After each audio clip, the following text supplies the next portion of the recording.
warahmatullahi wabarakatuh. Perkenalkan, nama saya Ria Mandaliani. Saya dari kelas 2C mata kuliah Psikologi Kognitif. Nah, di sini saya akan menjelaskan tentang kesadaran.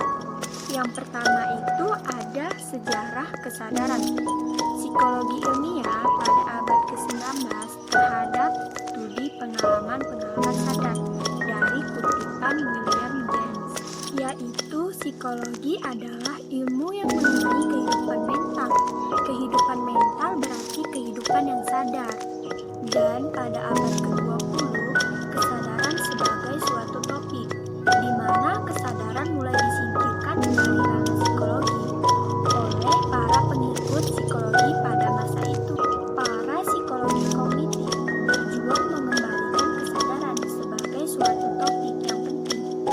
Sedangkan kaum behavioris mereka bertarung mempertahankan suatu bentuk ilmu psikologi sepenuhnya.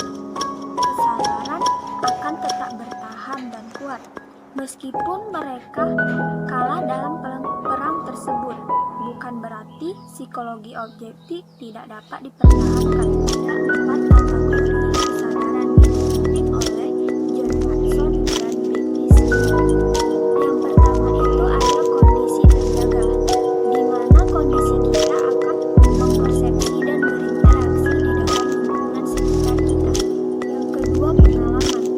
Pengalaman merupakan suatu peristiwa-peristiwa yang terjadi pada diri kita, baik di lingkungan sekitar maupun lingkungan terdekat kita. Yang ketiga ada kondisi mental kita, di mana kondisi mental kita meliputi harapan, keyakinan, dan niat yang terjadi di dalam diri kita.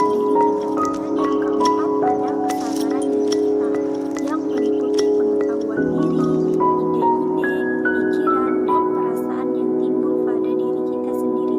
Jadi semua hal tersebut itu sangat penting bagi kita agar kita dapat memahami kesadaran dengan tepat. Tentunya kita pernah mendengar kata kesadaran. Apa sih yang dimaksud dengan kesadaran?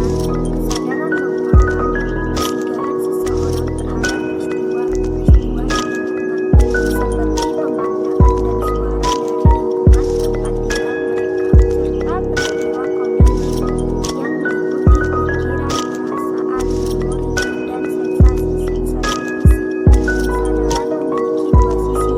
Yang pertama yaitu kesadaran meliputi lingkungan sekitar, dan yang kedua kesadaran meliputi peristiwa-peristiwa tertentu yang terdapat dalam diri kita. Yang kedua yaitu kerangka kesadaran. Kerangka kerja kesadaran umum bagi kesadaran dinamakan awareness, yang meliputi beberapa hal. Yang pertama ada atensi atau perhatian, pemusatan sumber daya mental ke hal-hal eksternal ataupun internal. Kita dapat mengarahkan peristiwa-peristiwa tersebut ke sadar. Yang kedua, kesiagaan atau keterjagaan, yaitu kontinum dari tidur hingga terjaga. Yang ketiga, arsitektur, yaitu lokasi fisik, struktur psikologis yang berhubungan dengan kesadaran. Yang keempat, mengingat pengetahuan, yaitu proses pengambilan informasi tentang pribadi yang bersangkutan di sekelilingnya. Yang kelima, pengetahuan diri, yaitu pemahaman tentang informasi jati diri pribadi seseorang. Yang ketiga, fungsi-fungsi kesadaran menurut Barthes dan Megaford 1996. Yang pertama, ada korteks setting. Yang kedua, ada adaptasi dan pembelajaran. Yang ketiga, prioritas dan fungsi akses. Yang keempat, rekrutmen dan kontrol. Yang kelima, pengambilan keputusan dan fungsi eksekutif. Yang keenam, deteksi dan penyutingan kekeliruan. Yang ketujuh, monitor diri. Dan yang kedelapan, pengorganisasian dan fleksibilitas. Yang keempat, tingkat-tingkat kesadaran. Yang pertama, ada tidur. Perbedaan yang paling jelas antara kesadaran dengan ketidaksadaran dapat diamati saat seseorang terjaga atau tertidur. Yang kedua, ada bermimpi. Bermimpi terjadi pada fase tidur REM. Orang-orang seringkali merasa penasaran terhadap mimpi mereka. Yang ketiga, penggunaan obat. Penggunaan obat akan mengubah kondisi kesadaran kita sedemikian rupa sehingga kesadaran menjadi berbeda secara kondisi normal.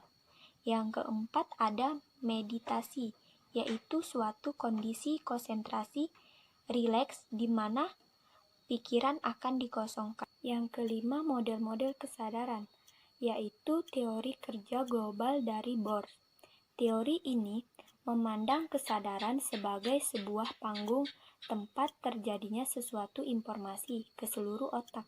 Yang keenam, proses-proses otomatis. Yang pertama ada memori implisit, yaitu topik yang penting dalam kesadaran, karena memori implisit mengacu kepada memori yang diukur melalui sesuatu perubahan, kinerja yang berhubungan dengan pengalaman. Yang kedua, studi-studi priming. Penggunaan prime secara harafiah berarti pemicu yang mengaktifkan asosiasi-asosiasi mental. Dan yang ketiga, metakognisi, yaitu merupakan bagian dari kemampuan monitor diri terhadap pengetahuan pribadi. Baiklah, itu video dari saya tentang kesadaran. Lebih dan kurang saya mohon maaf. Assalamualaikum warahmatullahi wabarakatuh.